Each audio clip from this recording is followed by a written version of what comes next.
De Kaloum en passant par les carrefours de Constantin, Concasser, Sangoya, Lampagne, Flamadina et les rails de Hamdallah jusqu'à Sanoya, toutes les voiries urbaines presque sont défoncées.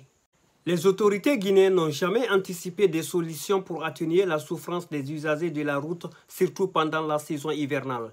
De nids de poules aux trous béants puis aux piscines, telle est l'image que nos voiries reflètent aujourd'hui à Conakry. Et bienvenue aux embouteillages. Cependant, on est en droit légitime de se questionner sur l'utilisation des fonds alloués à la fameuse direction d'entretien routier. Il faut aussi s'interroger à quoi servent les recouvrements des vignettes que les citoyens guinéens s'acquittent toutes les années. Que dire de la guisère de nos routes qui ne parlent pas et surtout quand on sait qu'elles ne répondent nullement pas aux normes nationales et internationales.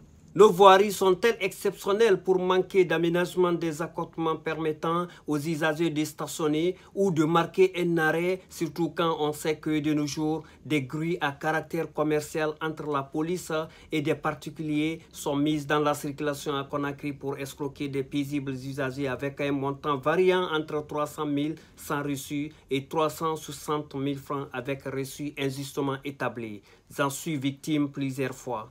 Pourquoi c'est en pleine saison des grandes pluies à Conakry que les autorités guinéennes jouent au semblant de boucher les piscines routières?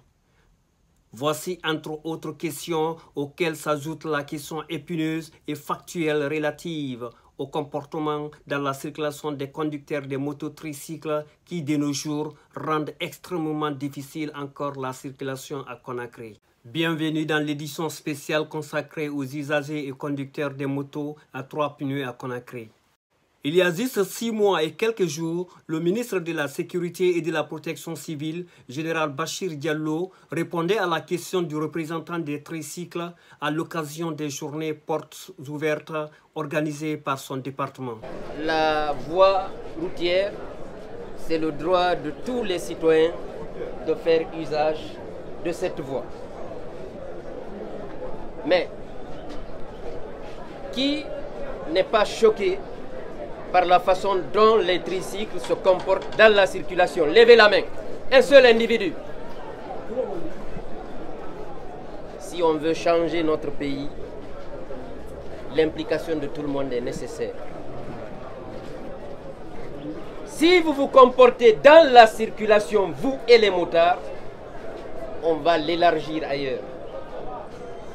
Mais excusez-moi du terme, vous sémez le désordre dans la circulation, vous mettez la vie des citoyens en danger et vous mettez vos propres vies en danger. Réveillez-vous, restructurez-vous et très prochainement, je vous avais déjà fait convoquer ici par l'ancienne DGPN. On ne va plus vous convoquer. Vous respectez les fils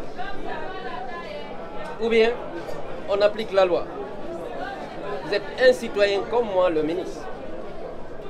Moi, je suis choqué quand je vous vois faire ça. Ce n'est pas normal. Vous roulez dans tous les sens. Vous tournez là où vous voulez. Et vous faites ce que vous voulez dans la circulation. La circulation, elle ne vous appartient pas. C'est pour tout le monde. C'est pour tout le monde. Et c'est une réalité. Le problème est qu'ils ne respectent rien. Voilà, ils fatiguent tout le monde. Même quand tu es là, tu conduis tranquillement, il faut qu'ils forment des lignes, n'importe comment. Rien n'est respecté chez eux.